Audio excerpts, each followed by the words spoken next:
Hey guys, it's Arie here. I'm making this video for tips and strategies on how to effectively make and run a clan. I've just seen a lot of clans disbanding because of inactivity or disbanding for other reasons, or people leaving clans, people getting kicked to clans. Right now it's kind of a free-for-all. Everybody's trying to make new clans, make new powers, new clans that are a power in the game. So I just want to go over my tips and strategies. I've been in some really great clans, some really bad clans since I started this game, which was such a long time ago. And I really want to give my insight, or at least what I think I know, to these people making new clans, so that they could at least take one or two things away. So one of the first things that I want to go over is know what type of clan you're making. Uh, if you're hardcore, that's great. If you're casual, that's great. If you're just a new clan that's trying to grow together with these new players, that's great. But you definitely have to identify what you want to be. I remember being in a clan where we didn't really know if we were hardcore or not. We had players who wouldn't log on for 3 days. My leader wouldn't kick them. I consider myself hardcore, and so did a few other players. I left, they left, and you know, ever since then we've been in hardcore clans. But that clan till this day still does not know if it's hardcore or not. It's probably inactive actually. One of the second most important things that I think is really key is figuring out the activity for your clan, or like how often your clan can be online. Obviously, hardcore players should be online every day. Um, they should be logging on as much as they, well, not as much as they can, but be doing as much as they can. How about that? If they log on, do their water divine beast so that they could up their gear, up their offense, up their defense, whatever they need to do to be more effective for their guild. Uh, Casual players, they don't really need to log on as much. You're casual. You're just seeing the game is a good goal. Just logging on to see the game is a good goal, especially if you're waiting for certain things. Um, so logging on every 2 3 days is good for casual clans. Those new player clans that really want to like grow together, you definitely want to log on every day. You're pretty much hardcore, just new. That's so just throughout this video, just keep that in mind. One of the biggest things that I see hardcore clans struggle with is the ability to have everybody log on at the same time. Even if you're hardcore and these people log on every day, they can't get on at the same time, which really deters their points, or their effectiveness in clan trials, or clan medal farming, or clan clearing content. Uh, and it really hurts them. And because of this, people will defect from the guild. They'll leave. They won't be able to be as effective as possible. And one of the things that I don't see a lot of people take into consideration is time zones. Everybody, if you really think about it, everybody will be able to make 8 p.m. in any of their time zone, whether it's Eastern, C time zone, or anything like that. They'll be able to make 8 p.m., but that might be 3 p.m. for someone in the UK. So it's going to be really hard. So you got to know who you're dealing with and choose a proper time where it's evenly distributed, where everybody can make it. And if someone, and these hardcore players, most of them are willing to stay up, so it's a lot easier. My clan trials are 11:30 at night. I'm a baby, I sleep by 10, so I'm willing to stay up for my clan trials.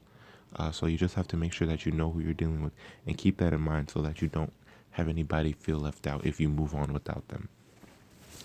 One of the next most important things, or really the next thing that is really my favorite, is the class composition of your clan. What you really want to do when making a clan, or considering who to recruit, is essentially think of your clan as a large party, because that's what it really is. And in a party, you need proper class ratio to win. For example, Logi, the proper class ratio usually is 2 tanks, 1 healer, two DPS. But I like to go 1 tank, 1 healer, 3 DPS. And that's just testament to the fact that in Logress, you don't really need one thing. You don't need to do one thing one way. The fact that there's two different types of builds that can kill Logis is already testament to that. And that's really what it is for the guild composition. Um, when making a when making up your guild, you just have to take in consideration that there's 5-man, 8-man, and 12-man fights that you would want your guild to participate in. So you have to be wary about that. There's plenty of 12-man variations. I'm gonna go over what I like. You may not agree. Other people may not agree. Fuck what they think. I'm just trying to help as many people as I can. So my favorite composition is 8 DPS, 2 healers, 2 tanks. That's what I like, and I really like that composition. Out of those 8 DPS, You could have a variation between samurai, sword mage, some AoE DPS if you want, breakers. It really doesn't matter as long as I think there's at least 3 samurai and at least 2 breakers. So you could really fiddle between those 8 DPS, and that's really where the freedom and the the opinions start to matter. Because if you like more samurai, then go for it. If you like more breakers, go for it. You just have to make sure that you're setting your guild up in the best possible way to clear content. You have to remember things like Moko, which have high agility, or things like uh strong shell, which needs to be broken down by a breaker with war song. So you just have to keep these things in mind when making your when choosing who to have. Um, the reason why I like this so much, which is the 8 DPS, 2 healers, 2 tanks, is because it maximizes the effectiveness of the guild, whether it be short term or long term battles. Something like attribute trials, you could easily go 8 DPS for.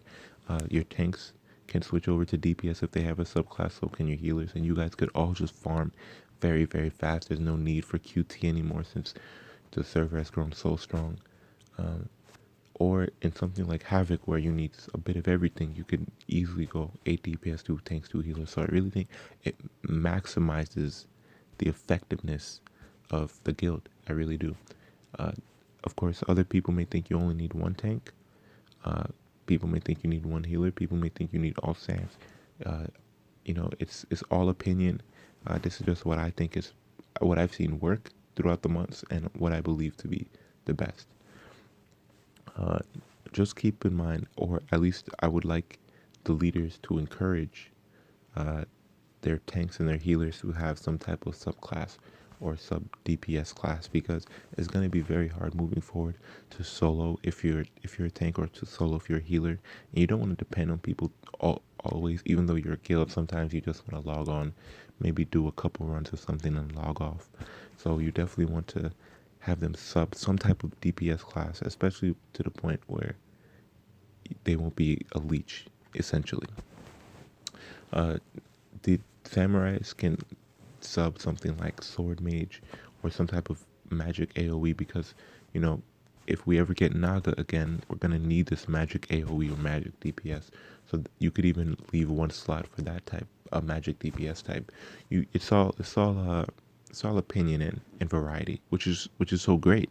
You know, uh, I just want I just think that it should be encouraged to sub a class after your main class is done, or after you are very coherent in performing your goal as your class. Um, Logi's a great tester. If you could heal in Logi, you're pretty good. If you could solo tank in Logi, or even dual tank in Logi, you're decent or really good. If you could DPS in Logi, you're really good. That's just how it is. Of course, this is not including light fighters, since Logi is a light boss. You would have to switch something else out. Okay, for casual clans, uh, honestly, just have 12 members. If you have 12 members, you're fine. At least have 1 tank, 1 healer, because you don't want to be in a situation where you have to look outside your guild if you want to do like clan farming or something like that. So to have 1 tank, 1 healer, you should be fine. Even if you're a casual clan, someone could main it, someone could sub it. Doesn't really matter as long as you're able to do it. The next topic is, I think, the most controversial. Do do clans need to recruit Osiris characters, or Osiris units, I should say? I say yes and no. The reason no is because if you're a casual clan, just log on. Just having you log on is already a win in my book. Or having casuals log on for uh, multiple times in a week is already a win in most people's book for casuals, right? Uh, but for hardcore guilds or hardcore players, which is really people who log on every day, um, or even every 2 days, I still think that's like somewhat hardcore, because the game is slowing down and the game is just starting to speed back up, actually. So every 2 days, I consider you a hardcore player. And if you're a hardcore guild, I say yeah, you really do need to recruit for Osiris. And when clans ask, looking for an Osiris guardian or looking for an Osiris healer, I know that they're asking for Osiris, but hear me out. What they're really asking for is just the ability to clear endgame content. With Osiris, Osiris is an endgame quality weapon, And with that end game quality weapon, you'll be able to have end game quality content. Um, one of the most one of the most noticeable is like Logi, or Castle, or the clan trials now. And with this end game quality weapons, it's gonna be changing within the next couple months, because T4 will come out, and Osiris is becoming more common. I mean, for God's sakes, it's in a premium box already. The game hasn't been out for what, 5 months, 4 months, 5 months. So, it's moving fast, and these T4 weapons, when they're out, that's what the guilds are going to be looking for. These two T4 weapons will be the new end game quality weapons to clear end game quality content, because the end content will raise in difficulty exponentially. There's going to be bosses doing hundreds of thousands of damage if you don't have a good tank. There's going to be bosses with 8 billion HP if you don't have, and it's going to be hard to DPS if you don't have good DPS. It's going to be bosses who apply dots. There's going to be bosses who are constantly hitting you, or hit too hard, and you need good HP buff, so your Valks need to be on point. So that's why you would need end game quality weapons. Right now, the end game quality weapon is Osiris, and that's fine. But just know that in the future, you're gonna need end game quality. In the future, you're gonna need new end game quality weapons. So just be aware of that. And if you get an Osiris now, you'll have time and crystals to save and focus on these T4 weapons when they come out. That's why I think it's so valuable. If you don't agree, that's okay. But one thing that I want to note is that you don't need to recruit just only Osiris players. As long as your player has the ability to perform endgame quality content when it's desired, it doesn't matter. For example, I know some breakers that have royals, that they have like double royal or double fire royal, but they don't have an OC. But with this double fire royal, and with their experience in the game, they have the ability to clear end game content, and that makes them just as useful as an Osiris player who is new to the game, or who doesn't have double royals, or just an Osiris player who isn't necessarily as experienced. I would take the previously mentioned, just because they have the ability to clear something like Logi, or be effective in clan trials, or metal farming or something like that. That's just my opinion. Of course it varies. You could try making a guild with no OC. I'm pretty sure that there's people out there like that, but it's very uncommon nowadays. Everybody has some type of OC if you don't reroll for it. So quickly, I want to just go over what hurts the clan and what helps the clan. I see a lot of clan leaders scared to kick people. You can't be afraid to kick people. Like I said previously mentioned, it's a large party. You're going to hurt your party if you can't kick, if you can't maximize the effectiveness of your guild. You got to. That's one of the things that I think is very important. Kicking cancer players, kicking inactive players. You just gotta grow a backbone and do it.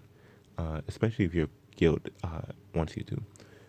Because they'll eventually defect if they're too cancer, or if the guild is too inactive. Unorganized clan trials or unorganized raids or anything like that, it also really hurts the clan. It lowers the morale, stuff like that.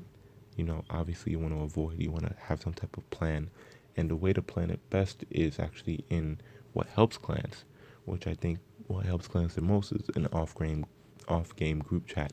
It helps you organize yourself very well, and it lightens the mood. You guys get to joke around and have a good time. I suggest Discord, just because the Logress MMO Discord is there, and we already have such a great community that's willing to help. So having a Discord, being able to switch back between your clan Discord and the Logress Discord for help is really good. I'll link it in the video. Hopefully this guide helps. I hope it helps. Another thing that could really help is actually checking in weekly after a maintenance or after a content update to see if your players can play. It's really for the casuals and for the hardcores. If they can play, that's great. If they can't, you plan accordingly, saying like, hey, member 8, 9, and 10 can't really make it, so let's move our Logi farming or our metal farming to Thursday instead of Wednesday, so that everybody can make it. Another thing would be one of the last things I think would really help, if you're a data cruncher, if you like looking at data, is an Excel sheet of what members are capable of. You'll organize your DPS, your healing, your tanks, and what OC they have or what they can do. It's not really that important. I just think it's nice to see, and it raises morale. All right, that's my tips and suggestions. I really hope you guys take it with a pinch of salt, but also take it to heart and act accordingly. All right, I'll see you guys later, and thanks for listening.